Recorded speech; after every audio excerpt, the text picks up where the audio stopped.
Capítulo 10 Buracos de minhoca e viagens no tempo. Nos capítulos anteriores, vimos como nossas concepções da natureza do tempo se transformaram com o correr dos anos. Até o início do século XX, as pessoas acreditavam num tempo absoluto, isto é, cada evento poderia ser rotulado por um número chamado tempo, de uma maneira única, e todos os bons relógios concordariam sobre o intervalo de tempo entre dois eventos.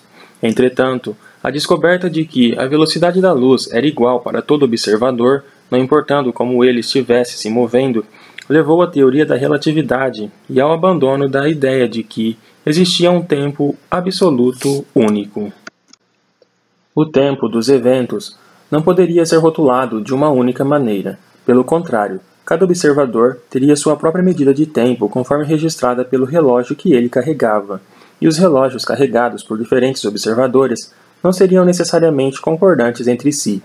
Consequentemente, o tempo tornou-se um conceito mais pessoal, relativo ao observador que o media. Ainda assim, o tempo foi tratado como se fosse uma linha férrea reta na qual você poderia ir apenas num sentido ou no outro.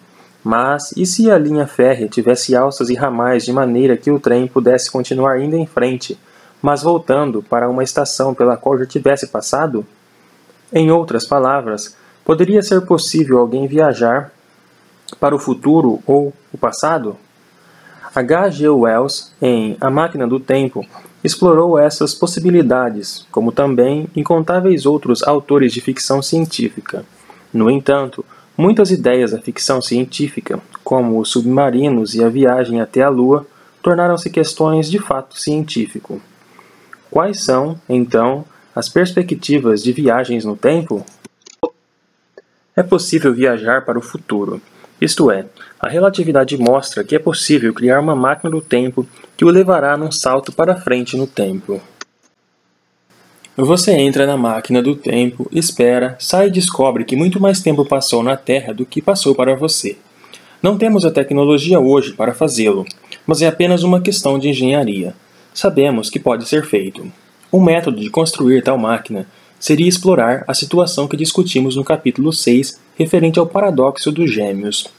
Neste método, enquanto você fica sentado numa máquina do tempo, esta é lançada acelerando a uma velocidade próxima da luz. Continua durante algum tempo, dependendo de quanto adiante no tempo você quer viajar, e então retorna.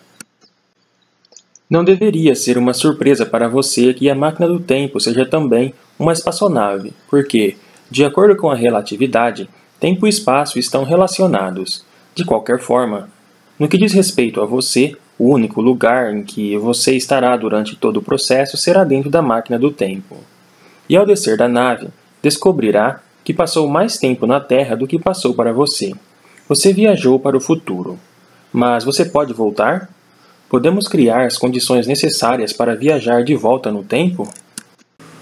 O primeiro indício de que as leis da física poderiam realmente permitir que as pessoas viajem de volta no tempo surgiu em 1949, quando Kurt Gödel descobriu uma nova solução para as equações de Einstein, isto é, o novo espaço-tempo, permitido pela teoria da relatividade geral.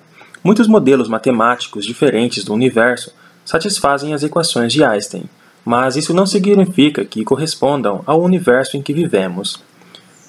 Eles diferem, por exemplo, nas condições iniciais ou de contorno. Precisamos verificar as previsões físicas desses modelos para decidirmos se eles poderiam ou não corresponder ao nosso universo. Gödel foi um matemático que ficou famoso por provar que é impossível demonstrar todas as asserções verdadeiras, mesmo que você se limite a tentar demonstrar todas as asserções verdadeiras num tema aparentemente tão direto e indubitável quanto a aritmética. Assim como o princípio da incerteza, o teorema da incompletude de Gödel pode representar uma limitação fundamental na nossa capacidade de compreender e prever o universo. Gödel veio a tomar conhecimento da relatividade geral quando ele e Einstein passaram seus últimos anos no Instituto de Estudos Avançados em Princeton. O espaço-tempo de Gödel tinha uma curiosa propriedade: o universo inteiro estava em rotação. O que significa dizer que o universo inteiro está em rotação?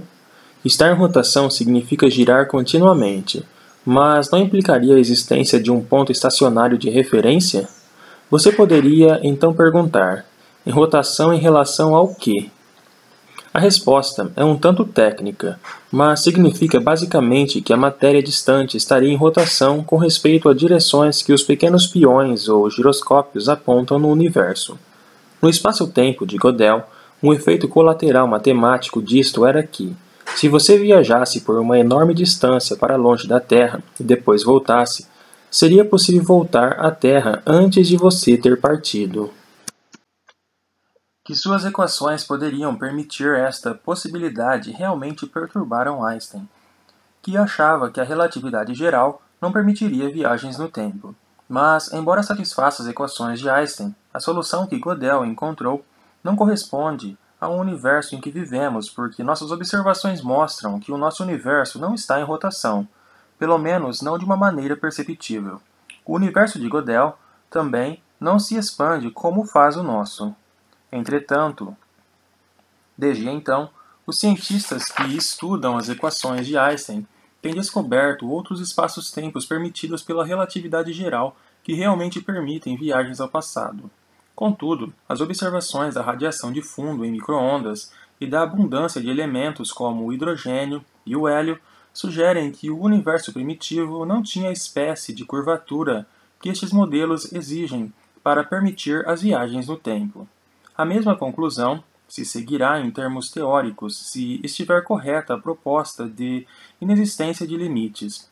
Portanto, é esta a pergunta: se o universo começa sem o tipo de curvatura exigido para as viagens no tempo, poderíamos subsequentemente dobrar regiões locais do espaço-tempo o suficiente para permiti-las?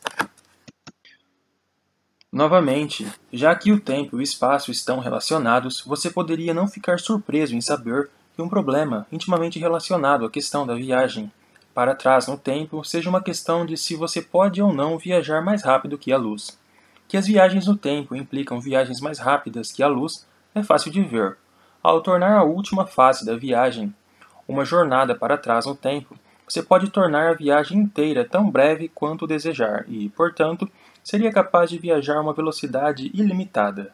Mas, como veremos, isto também funciona a outra direção. Se você puder viajar a uma velocidade ilimitada, também poderá viajar para trás no tempo.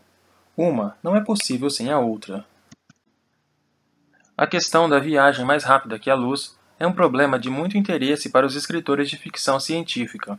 O problema deles é que, de acordo com a relatividade, se enviássemos uma espaçonave à nossa estrela vizinha mais próxima, a próxima do Centauro, que fica a uma distância de aproximadamente 4 anos-luz, levaria pelo menos 8 anos antes que pudéssemos esperar que os viajantes voltassem e nos contassem o que tinham descoberto. E se a expedição fosse até o centro da nossa galáxia, levaria pelo menos 100.000 anos antes que pudesse retornar. Não é uma boa situação se você quer escrever sobre guerras intergalácticas.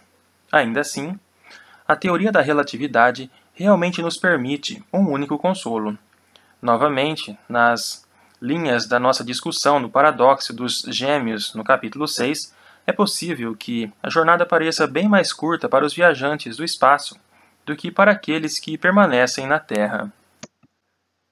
Mas não haveria muita satisfação em voltar de uma viagem no espaço apenas poucos anos mais velho, só para descobrir que todo o mundo que você deixou para trás estava morto e enterrado há milhares de anos.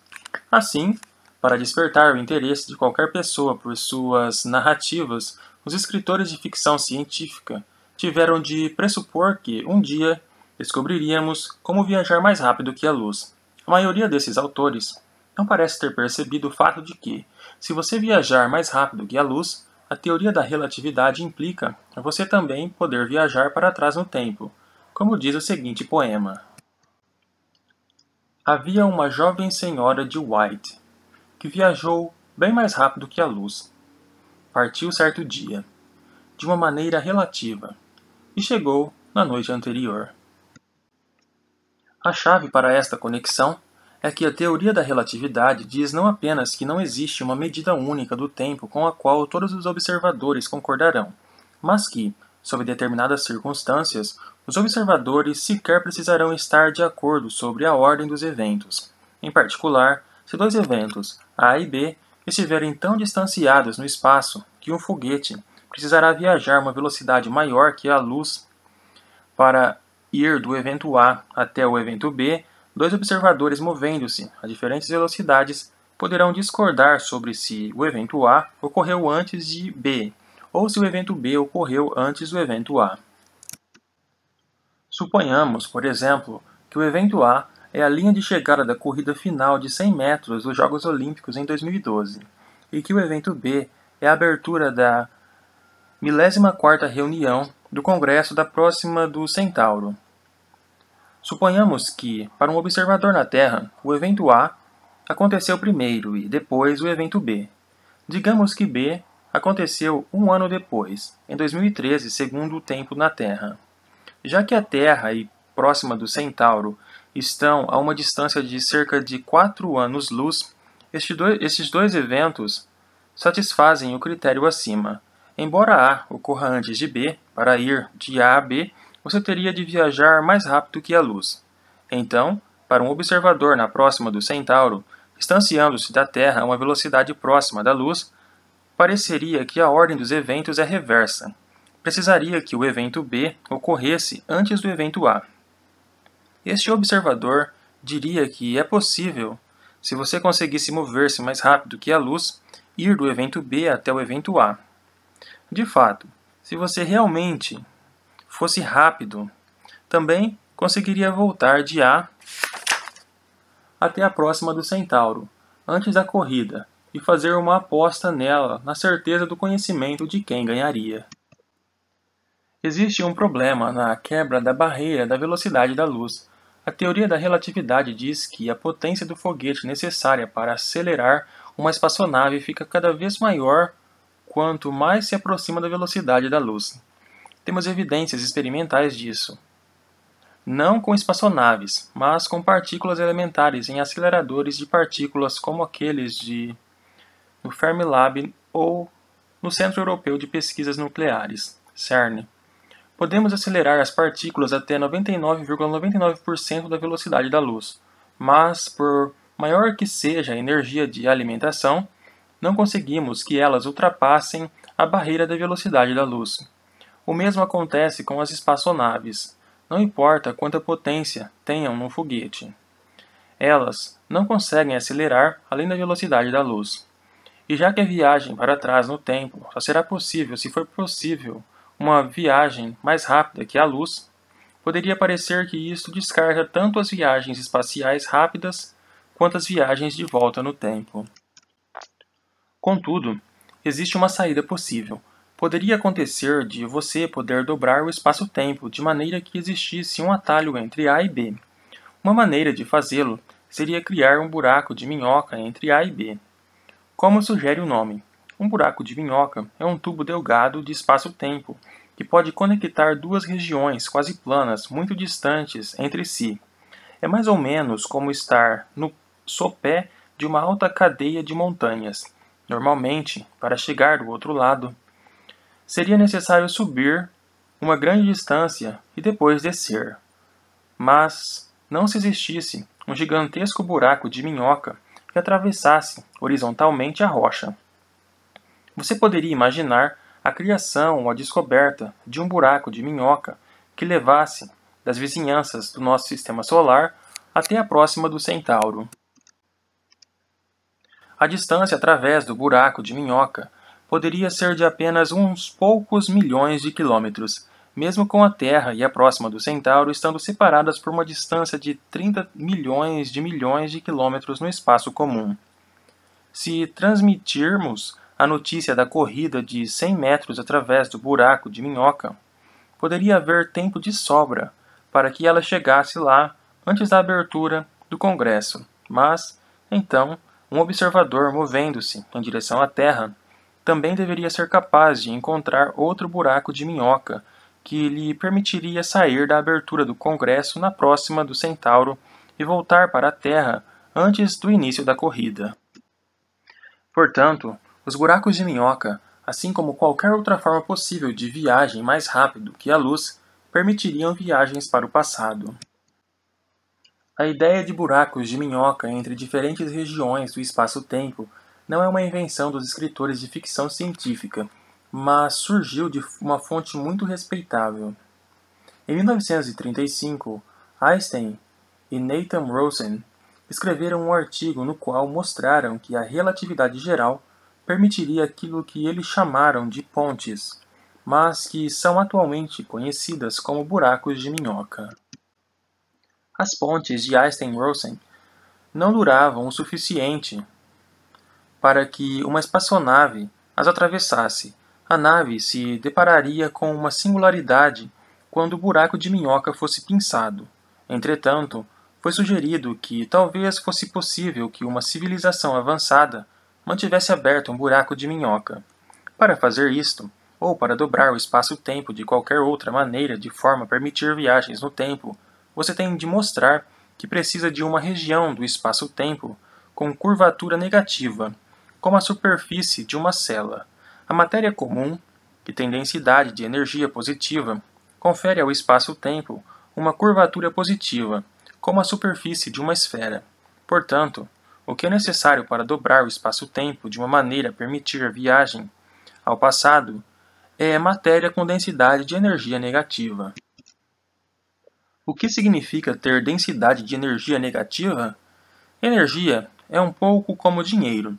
Se você tiver um saldo positivo, poderá distribuí-lo de várias maneiras, mas, de acordo com as leis clássicas nas quais se acreditava um século atrás, você não poderia ter um saldo negativo na sua conta bancária. Logo, estas leis clássicas teriam descartado uma densidade de energia negativa e, desta maneira, qualquer possibilidade de viagens para trás no tempo. Entretanto, como já descrito nos capítulos anteriores, as leis clássicas foram suplantadas pelas leis quânticas baseadas no princípio da incerteza. As leis quânticas são mais liberais e permitem que você tenha saldo negativo em uma ou duas contas, desde que o saldo total seja positivo. Em outras palavras, a teoria quântica permite que a densidade de energia seja negativa em alguns lugares, desde que isto seja compensado por densidades de energia positivas em outros lugares, de maneira que a energia total permaneça positiva. Consequentemente, temos motivo para acreditar que o espaço-tempo possa ser dobrado e que possa ser curvado da maneira necessária para permitir viagens no tempo. De acordo com a Soma sobre Histórias de Feynman, as viagens no tempo para o passado, de certo modo, realmente ocorreram na escala das partículas isoladas. No método de Feynman, uma partícula comum movendo-se para frente no tempo é equivalente a uma antipartícula movendo-se para trás no tempo. Na matemática dele, você pode considerar que um par de partículas, antipartículas, que são criadas juntas e depois se aniquilam reciprocamente, seria como uma partícula isolada, movendo-se numa alça fechada no espaço-tempo. Para enxergar isto, imagine inicialmente o processo no modo tradicional. Num determinado momento, digamos tempo A, uma partícula e uma antipartícula são criadas. Ambas movem-se para frente no tempo. Então, no momento posterior, tempo B, elas voltam a interagir e aniquilam-se reciprocamente. Antes de A e depois de B, nenhuma das duas partículas existe. De acordo com Feynman, porém, você pode olhar de uma maneira diferente. Em A, uma única partícula é criada. Ela move-se para frente no tempo até B, e depois volta no tempo até A. Em vez de uma partícula e antipartícula movendo-se para frente no tempo juntas, existe apenas um único objeto movendo-se numa alça de A até B e voltando novamente. Quando o objeto está se movendo para frente no tempo, de A até B, ele é chamado de partícula. Mas quando o objeto está viajando de volta no tempo, de B até A, ele parece como uma antipartícula viajando para frente no tempo. Tais viagens no tempo podem produzir efeitos observáveis. Por exemplo, suponhamos que um membro do par partícula-antipartícula, digamos, a antipartícula, caia num buraco negro, deixando o outro membro sem parceiro com quem se aniquilar. A partícula desamparada poderia igualmente cair no buraco negro, mas também poderia escapar das vizinhanças do buraco negro. Neste caso, para um observador a certa distância, pareceria ser uma partícula emitida pelo buraco negro. Você pode, contudo, ter um quadro intuitivo diferente, mas equivalente, do mecanismo de emissão da radiação dos buracos negros.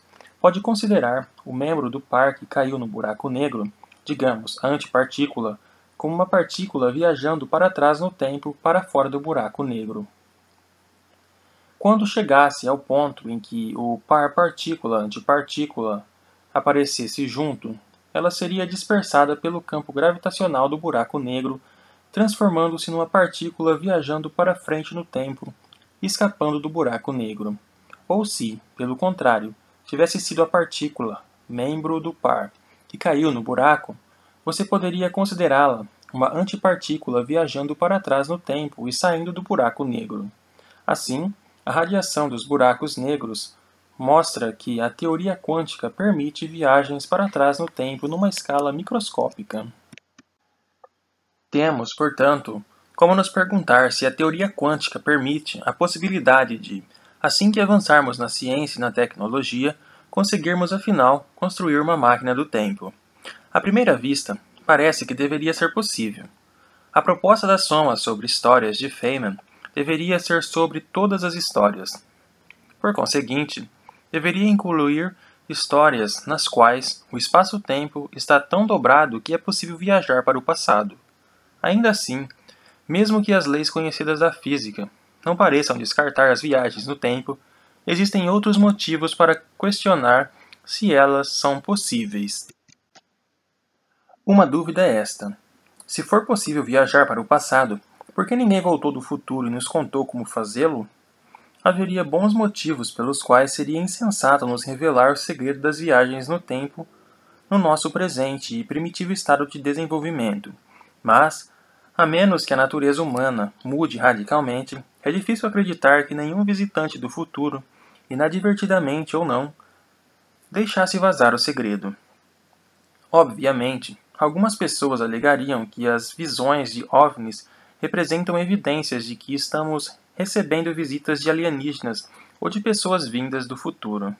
Dada a enorme distância das outras estrelas, se os alienígenas tivessem de chegar aqui num tempo razoável, eles precisariam de viagens mais rápidas que a luz e, portanto, as duas possibilidades seriam equivalentes. Uma possível maneira de explicar a ausência de visitantes do futuro seria dizer que o passado é fixo, porque nós o observamos e vimos que não tem o tipo de dobra necessário para permitir viagem do futuro para trás. Por outro lado, o futuro é desconhecido e aberto e, portanto, poderia muito bem ter a curvatura necessária. Isto significaria que quaisquer viagens no tempo estariam confinadas no futuro. Não haveria qualquer chance de o Capitão Kirk e a nave estelar Enterprise aparecessem no tempo presente. Isto talvez explicasse por que ainda não fomos infestados por turistas do futuro, mas não evitaria outro tipo de problema, que surge se for possível ir para trás e mudar a história. Por que não nos vemos em apuros com a história? Suponhamos, por exemplo, que alguém tivesse voltado e dado aos nazistas o segredo da bomba atômica, ou que você voltasse ao passado e matasse seu tataravô antes que ele tivesse filhos. Existem muitas versões deste paradoxo, mas são essencialmente equivalentes. Teríamos contradições se fôssemos livres para alterar o passado. Parecem existir duas possíveis soluções para os paradoxos apresentados pelas viagens no tempo. A primeira poderia ser chamada de abordagem das histórias consistentes. Ela diz que, mesmo que o espaço-tempo seja dobrado de maneira que seria possível viajar para o passado, o que acontece no espaço-tempo deve ser uma solução compatível com as leis da física. Em outras palavras, de acordo com este ponto de vista, você não poderia voltar no tempo, a menos que a história já tivesse mostrado que você tinha voltado e que, enquanto esteve lá, não tinha matado o tataravô nem cometido qualquer outros atos que entrassem em conflito com a história de como você se colocou na atual situação no presente. Além disso, quando você realmente voltasse, não seria capaz de mudar a história registrada, você estaria apenas seguindo-a. Nesta concepção, o passado e o futuro são pré-estabelecidos. Você não teria livre-arbítrio para fazer o que quisesse. É claro que você poderia dizer que, de qualquer maneira, o livre-arbítrio é uma ilusão.